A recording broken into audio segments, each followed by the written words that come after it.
Hello brothers and sisters, thank you for watching my video. If you're new here, welcome, and if you've been here for a while, I miss you all so much. Don't forget to like this video if you find it helpful, and also hit the subscribe button because I'm going to be bringing a lot of jiu-jitsu content to my channel on a more regular basis, and I'm so excited to share with you, so make sure you subscribe so you never miss any of that. It has been a while since I sat down and talked to y'all, so if you are part of the jiu-jitsu community, today I'm going to talk about imposter syndrome. I believe that many of us as athletes and non-athletes experience this in multiple realms of our lives. For example, I have imposter syndrome right now, talking to the camera. Every time I turn the camera on, I shouldn't be doing this. I don't have enough experience. I don't know what I'm doing. It's there. It's inevitable. It's always part of our life. It's always going to creep in and speak doubt. And we need to combat that and speak life.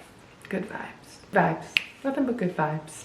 We got this. You think learning about imposter syndrome and how to identify it and combat it, then take a seat and let's get right into it. My name is Danie and I am a Jiu-Jitsu purple belt. I'm also the founder of Good Girls Grappling Club, a nonprofit organization that empowers females on and off the mats, and we gather every month. We give back to survivors of sexual assault and domestic violence, and I'm just passionate about Jiu-Jitsu and what it brings to communities, what it does for personal growth, physical growth, everything. So first I'm going to talk about what imposter syndrome actually is, and then I'm going to give you some tips on how you can defeat that defeating feeling. First of all, imposter syndrome is something that many people experience, about 82 to 85% actually.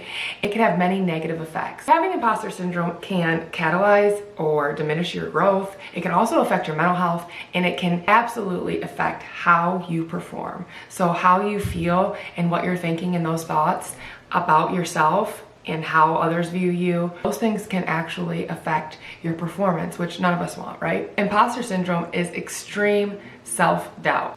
Even in areas where people excel or exceed expectations, so maybe they are a very experienced athlete, they have a lot of years under their belt, they may still believe that they are not good enough, and that's what imposter syndrome is. One of the attributes of imposter syndrome is negative self-talk, such as, I'm not good enough, I shouldn't be here. Just a few months ago, I received my purple belt promotion. Super excited, I was surprised. I will say that it was earned because I definitely put time and effort into jiu-jitsu, and I know that. However, I think many of us can relate when we receive a promotion that one of the first feelings that we get is, I'm not good enough to have this belt around my waist. I'm not an upper belt. I'm not as good as so-and-so. I don't know such and such. That is what inspired this video, because I think many people experience that as we grow in our jiu-jitsu journey and as we advance and level up. And it's just that repetitive negative self-talk. Perfectionism is also a characteristic of imposter syndrome. So thinking that just because you make mistakes, just because you're not perfect in a certain category, in terms of jiu-jitsu, your guard passing isn't the best, maybe your sweeps aren't the best, maybe you don't know A, B, or C takedown, maybe you aren't the best at certain chokes. Obviously the list goes on and on in terms of techniques in jiu-jitsu, and maybe there's areas that you feel like you're lacking. So since you don't see yourself as perfect, you feel like you shouldn't be where you are in terms of your rank. Fear of failure is also a characteristic. The apprehension of being viewed as a fraud. I talk to upper belts often, and they say that I'm promoted, I don't want that around my waist. It comes with, too much expectation, too much responsibility. I don't feel like I'm there yet. I've heard a lot of coaches and higher level jiu-jitsu practitioners say is that everyone has to grow into their belt. When you get your blue belt, you're a white belt yesterday. So you're not going to be a seasoned expert blue belt who is almost a purple belt. When you get promoted, you must grow into your belt and still have some of those attributes that you had as a white belt.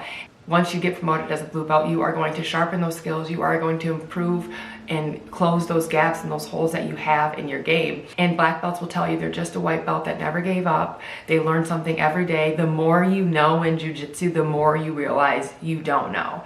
And that goes for a lot of things in life. So fear of failure or fear of being viewed as a fraud, nobody is thinking about you besides you. I promise.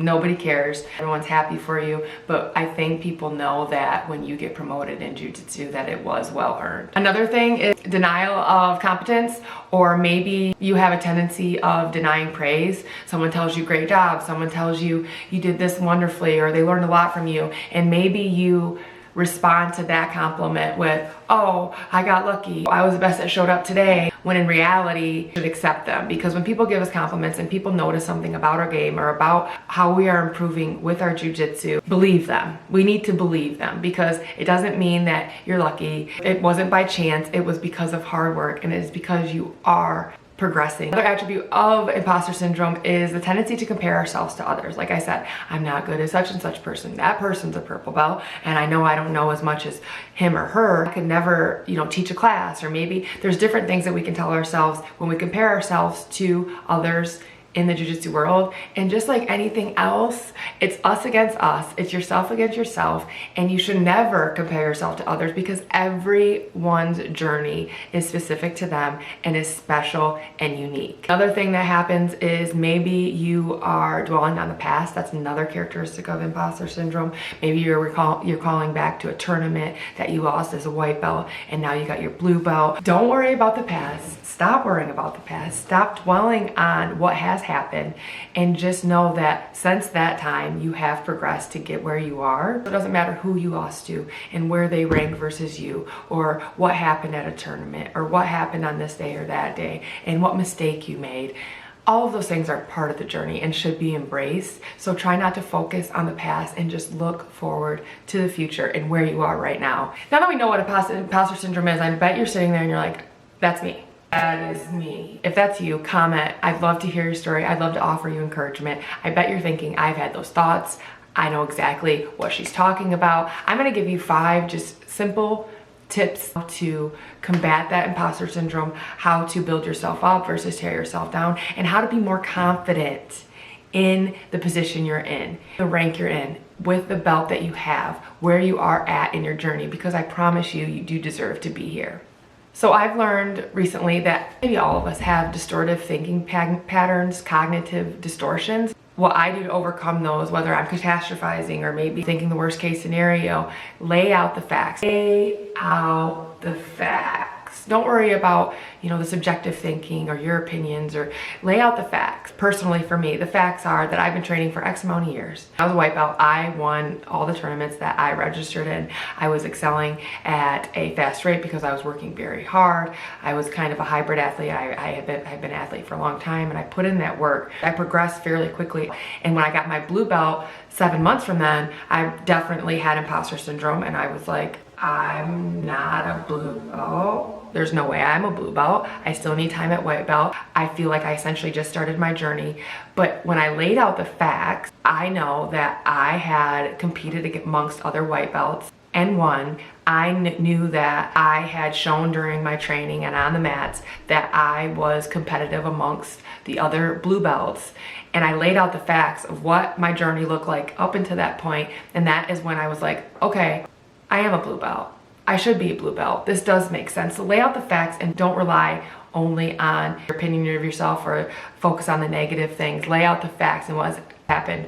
Maybe it's your accomplishments. Lay out the statistics of what your journey has looked like, and that will help you rationalize where you are. Share your feelings with people that you trust. Jiu-Jitsu is a community, right? And I think it's important to share the feelings that you are experiencing and everything that's in your heart and mind about what you're going through in this stage of your journey. So share your feelings and onboard people that you trust, and then trust them when they give you their opinion. So trust, confide in them, tell them what you're feeling, ask them for their advice, and when they tell you, no man, you definitely should be where you are. It's well earned. You've done this. You're doing a great job. Don't deflect that. Trust that. You trusted them and you onboarded them for a reason. Now trust what they have to say. When they say good things about you, when they praise you, believe them because they're telling you the truth. Trust your coach.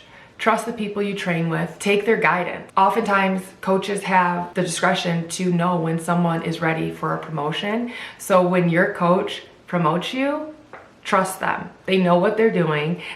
chances are they've been doing this for quite a while. They are your instructor for a reason. They're monitoring you. They're watching probably even when you think that they're not. So trust those people that that coach you and train with you, because those are the most important pieces of our journey, are those that we are training with, rolling with, working with every single day. They know our game, they know how we're progressing, so trust them. Let go of perfectionism. Coming from a chronic perfectionist myself, something I struggle with every single day. It's very hard to say, but it is something that I'm working on. Let go of perfectionism. Perfection is not obtainable in any aspect of life. Jiu-Jitsu is no exception. Understand that you're going to make mistakes.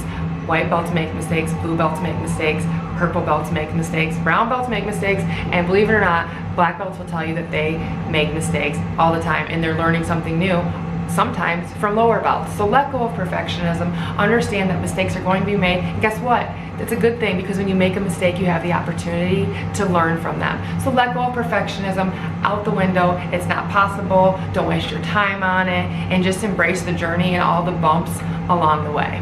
Celebrate your wins and accept your losses, right? So when we win, celebrate what you accomplished, how well you did, take away pieces that maybe you could get better, but accept and celebrate the fact that you put yourself out there, that you accomplished something, that you're devoted and disciplined in Jiu-Jitsu. Accept your losses. When you lose, understand that obviously there's always a winner or a loser in Jiu-Jitsu. You never truly lose. You either win or you learn. So accept your losses. Find a piece that you can take from that mistake or that loss and improve it in that aspect of your game. Those are 5 tips that I hope that you can take away to help navigate through imposter syndrome, which is universal. All of us experience it, and maybe if you got recently promoted, you're experiencing it too. And I hope that you are able to take those few encouragement, help you along your Jiu-Jitsu journey as you continue to progress. I wish you well on the mats. If you like this video, make sure you give it a thumbs up and make sure you're subscribed so you never miss a video with me again. I'll see you guys next time. Thank you so much for being here. I love y'all.